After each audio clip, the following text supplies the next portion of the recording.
Welcome to Week in Review, where we take a look at some of the biggest stories of the week. And my name is Mardia Umar. Thank you so much for joining. During the week, the Inspector General of Police, Usman Baba, warned that checkmating violence in the 2023 elections will largely depend on the way regional and state security outfits are stopped from interfering with political activities. The Inspector General of Police spoke on Thursday during the week, and he said that the state of security in the country and preparations of the Nigerian police for the 2023 elections is ongoing and reacting to recent incident in Borno State when the convoy of the People's Democratic Party was allegedly attacked. Baba clarified that the police public relations officer in the state may not have had the full picture of the incident in his initial report. Kendi Amodu has more. Campaigns in some parts of the country have already been marred by violence, while there are allegations that some state and regional security outfits are being used to stifle opposition. But the Inspector General of Police says it takes two to tango, hinting at the fact that the violence can be traced to politicians. Acknowledging that the 64 security outfits that have been created by different state governors for different purposes have attained some success in tackling crime, the police topman is warning that they should not be used for politicking. The crime prevention and space is so wide that we are encouraging everybody to come in, and that is why we said policing is something that requires the contribution of everybody. So while these outfits have been created to checkmate crime and criminality, we have also told them that they are not to be used for politicking or to be used for political reasons.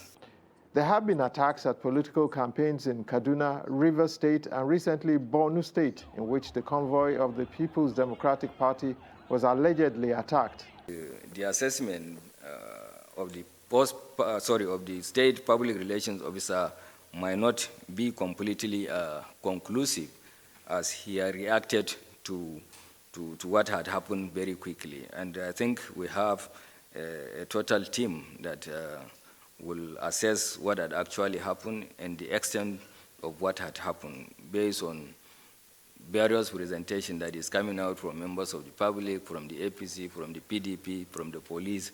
So you need to have more information.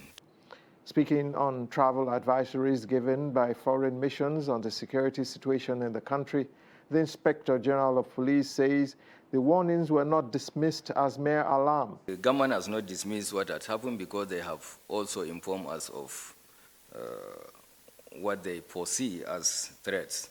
And we, on our part, also looked at what they put as threat as something that has been with us, and efforts are being made daily. The welfare of the police as regards to accommodation and kitting have been covered extensively during this discourse. And it seems some of the issues thrown up may not be readily solved because of the budget envelope given to the force on an annual basis. The funds, according to the Inspector General of Police, are simply inadequate to cover the quantum of expenses that go into running the Nigeria Police Force. From State House, Abuja, Kendi Amodu, Trust TV News.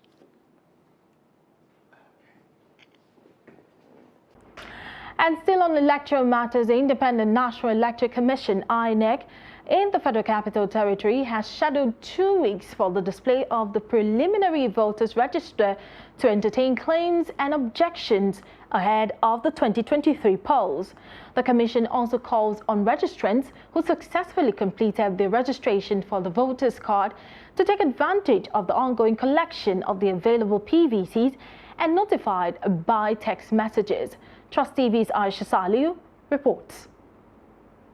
With campaigns ongoing, the Independent National Electoral Commission in the FCT, which will be conducting only the presidential and National Assembly elections, also says it will be monitoring campaigns and urged political parties to focus on issue-based campaigns to ensure a smooth process. No violent use of any physical force during political campaigns. No political campaign to be conducted inside the premises of religious organizations. That includes the mosque, inside the church, and inside the shrine.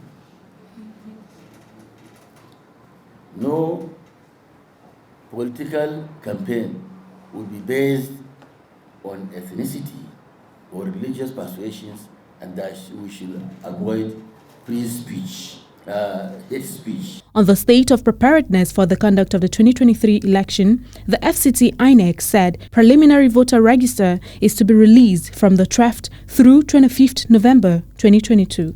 INEC is going to display, the voters register. This is for the purpose of all our citizens who have registered, to partake in this election, to go through in their respective localities and see the registers, so that if they have any claims and objections, they can raise them. We start by 9 a.m. in the morning and close 3 o'clock in the afternoon, And it is going to be at the registration areas or what level. The FCT INEC says introduction of short messaging services for PVC collection is to lessen the burden of voters and to reach every locality to ensure appropriate distributions, as there will be no collections by proxies. Maximum collection of voters' cards and turnout on election day are crucial in determining the democratic outcomes of elections. The Commission hopes the country's democracy does not continue to suffer from the double apathy of voters' card collection and low turnout on election day. Aisha Salihu, Trust TV News, Abuja. And also, the Independent National Electoral Commission, INEC, said it would display voters register on Saturday, the 12th of November 2022, ahead of the 2023 general election. The State Resident Electoral Commission, INEC, Professor Saidu Babura, disclosed this while briefing journalists in Gusau, where he advised registered voters to take advantage and raise any observation. Take a look. The Independent National Electoral Commission INEC said it has mapped out communities that have been sacked by suspected terrorists in Zamfara state in its preparation for the 2023 general elections. The Commission is calling on registered voters to come to the Commission State Office in Gusau and local government offices from Saturday 12th November 2022 to check their data if there are omissions or commissions, so that it will be addressed on time. The Resident Electoral Commissioner Zamfara State, Professor Saidu Babura, assured that the IDPs will also be considered, and it will be ensured that they exercise their franchise wherever they are. Babura disclosed that the Commission in the state has started receiving non-sensitive electoral materials as part of efforts to ensure smooth, free, credible and transparent 2023 general elections.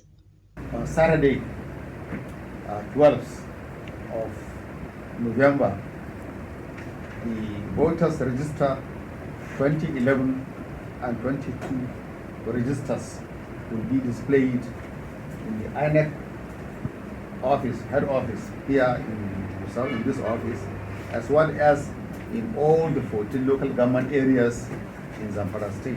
It is important for us, for the public, to check the registers, and one to ensure first his or her name is included. We will do our best, to our best of ability, that all those that are displaced because of security are also given the chance to also vote. Babura also highlighted some areas that voters can raise objection, like underage voter registration, non-citizen, and one who has died. You can observe not only your own name, but other names. One may notice, for example, that someone has died, but is still captured. If that is so, for example, if someone you claim to have died and has already been captured, then that is an objection. Then of course you can also make an objection on if you notice that some of those registered are underage, and other thing, or some other reasons that you think they should not be actually, or they are not indigenous of Nigeria. The Zamfara Resident Electoral Commissioner said the Commission had cleaned up voters' registration and will only display those who do not have double registrations in the state. And away from election matters, the Nigerian Army has debunked allegations that troops of the headquarters of 82 Division invaded a Mangu community in Abia State. A statement from the Director of Army Public Relations Officer Onyema Nwachukwu said troops had embarked on a search and rescue operation at Amangu Village Forest, having confirmed same as an IPOB and Eastern Security Network enclave where a soldier, Basti Ikunungwan, who was earlier abducted, was reportedly held hostage. And he said that the victim, who was officially on leave pass, was abducted along the road of Oku Ebem Ohafia in Abia State. Nwachukwu noted that during the search and rescue operations, contact was made with members of the proscribed armed groups, resulting in exchange of fire, wherein the troops neutralized one of the criminals and recovered one AK-47 rifle with a magazine loaded with 7 rounds of 7.62 mm and one mobile phone. He said the army will leave no stone unturned in the search for the abducted soldier and assured the public that all operations will be conducted within the ambit of the law and in line with global best practices, rules of engagement and code of conduct guiding army operation. Suspected arsonists have reportedly set ablaze an office of the Independent National Electoral Commission (INEC) at Iyano Mortuary at Bekuta in Ogun State. Sources said that hoodlums numbering about 8 had jumped over the fence into the premises and set fire to the INEC building. The security guard at the facility, Aziz Hamzat, was said to have made a distress call to the police around 1 a.m. on Thursday over the incident. The arsonists were said to have soaked loaves of bread with petrol and thrown them into the building before policemen from Ibarra Division were mobilized to the scene while firefighters put out the fire. A source hinted that non-sensitive materials were also affected by the fire. The INEC resident electoral commissioner, Nii Ijalae, confirmed the incident. And the Kaduna State government says messages about a fresh bandit attack and an alleged blockade of the Kaduna-Abuja road are false. The State Commissioner for Internal Security and Home Affairs, Samuel Aruwan, in a statement on Thursday described the report as mischievous and advised citizens and road users to disregard them. The statement explained that the state government is in constant touch with security agencies in the area and constantly following a security situation on the Kaduna-Abuja road and other locations. Aruwan, who noted that the government is not living in denial of security challenges confronting the state, however, described as unfortunate how some individuals and groups continue to undermine the sacrifices of security agencies and the government. You're watching Week in Review on Trust TV. More stories after this break. To stay with us.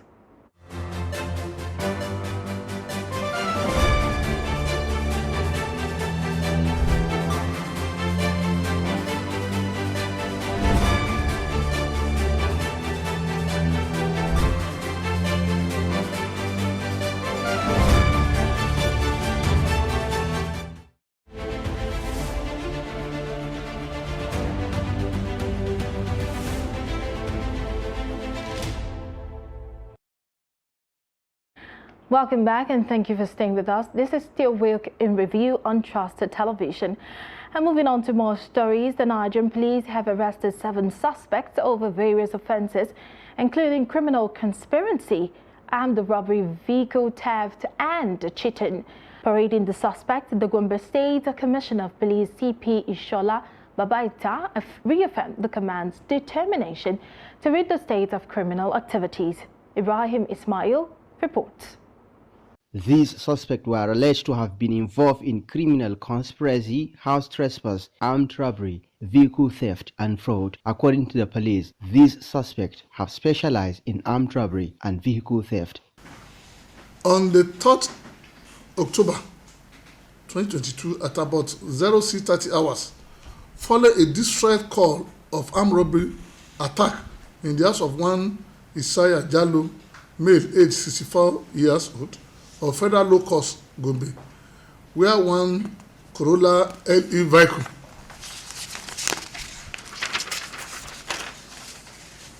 White in color with registration number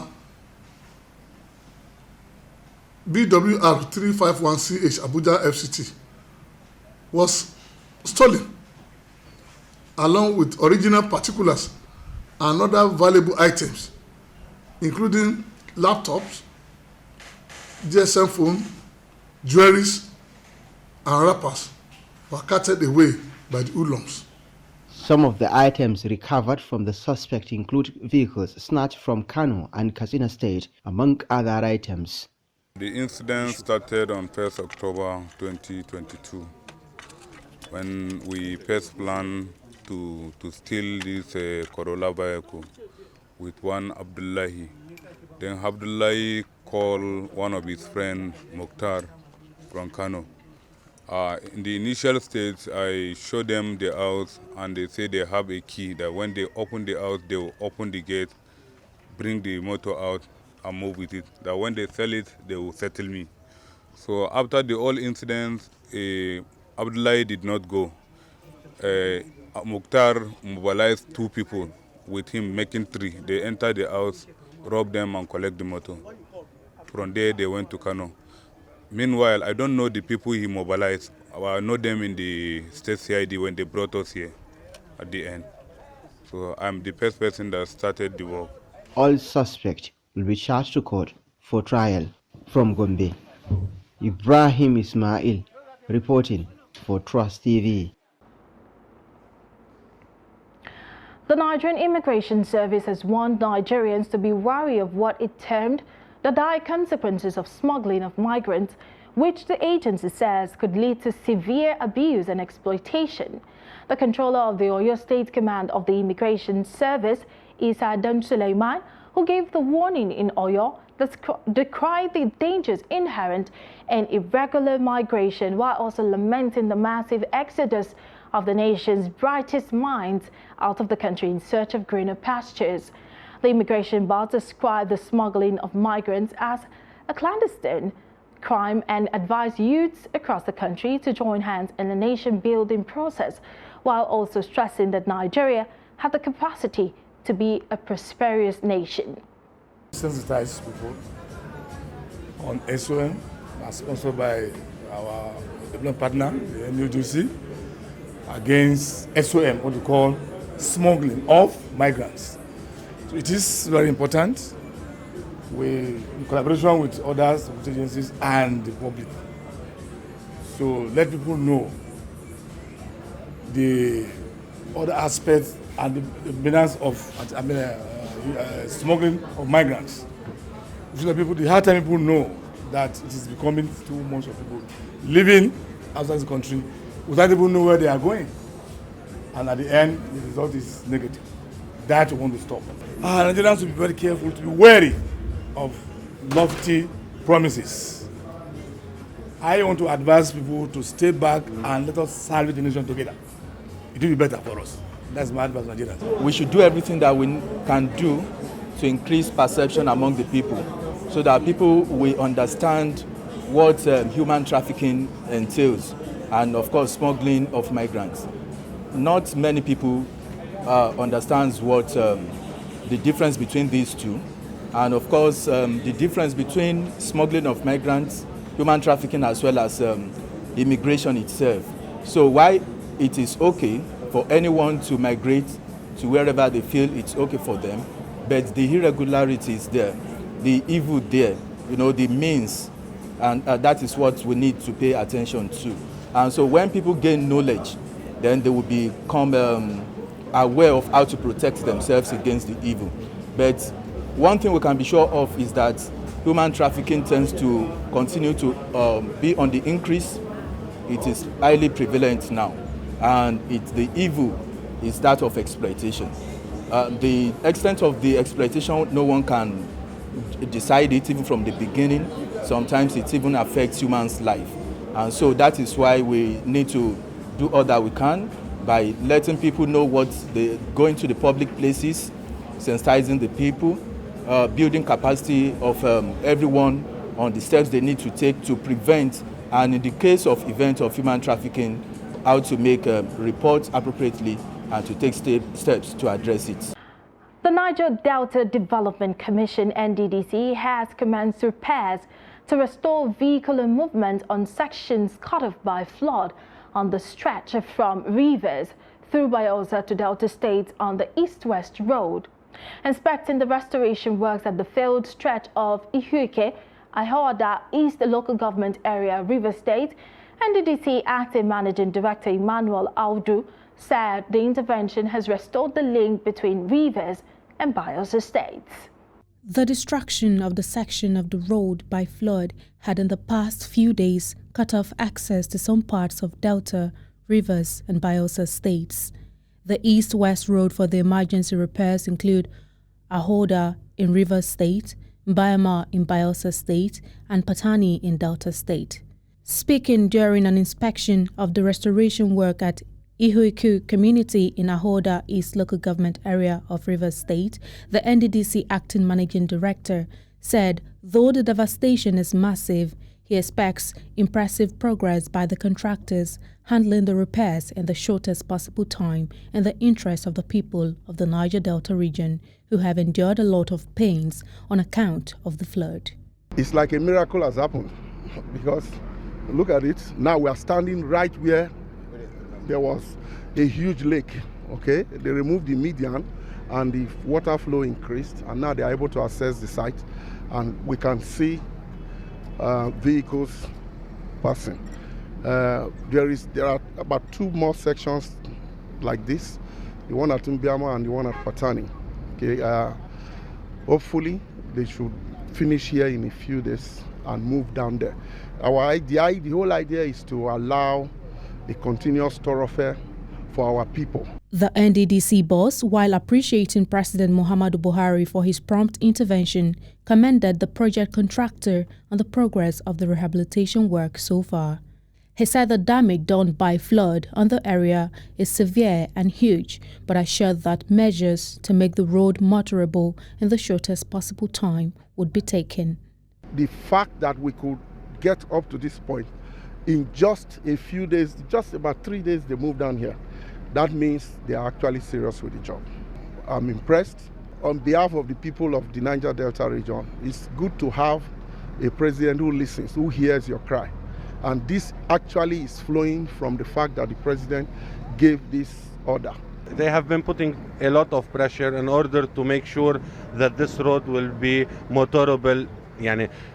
The final construction stages will not be immediately applied now because construction, and if you see the damages that has been encountered, it will require time to be arranged. But at least, and as per the directives of MD of NDDC and of Honorable Minister and of President, we will try our best in order to make this road motorable as soon as possible. Even as the flood begins to recede in the state, Bayelsa residents are still struggling with the losses of lifetime savings of irreplaceable and priceless items washed away by the ravaging floods.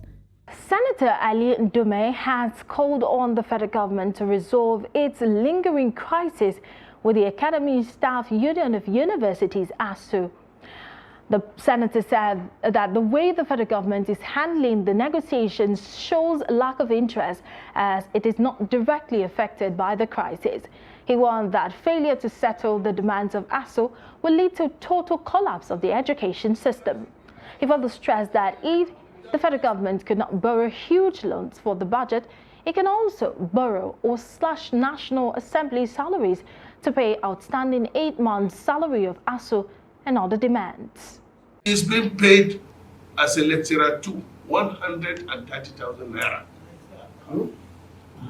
Yes. Can you imagine? Federal University. How can you say that ASUU has no cause to go on strike? The ASUU have the right to go on strike. They went on strike. Instead, if the federal government was serious, they should have resolved the problem in time. Or if the ASUU was stubborn in terms of or not considerable in the negotiation, Nigerians are listening. But all I'm saying is that it is high time the federal government resolves this issue of ASUU once and for all, even if they have to borrow, even if they have to make special supplementary budget, even if they have to make another budget or this budget. Because I don't understand why the federal government will be paying, will be spending or planning to spend 8.2 trillion on overhead, no recurrent expenditure, no debt, and it involves borrowing to pay some people that work from home, and you are saying that ASUU is asking for too much? Yeah, I don't agree with that. And with that, we have come to the end of Week in Review for this week. For more reviews, connect with us across all our social media platforms. I am Martia Umar. Thank you for watching and stay tuned.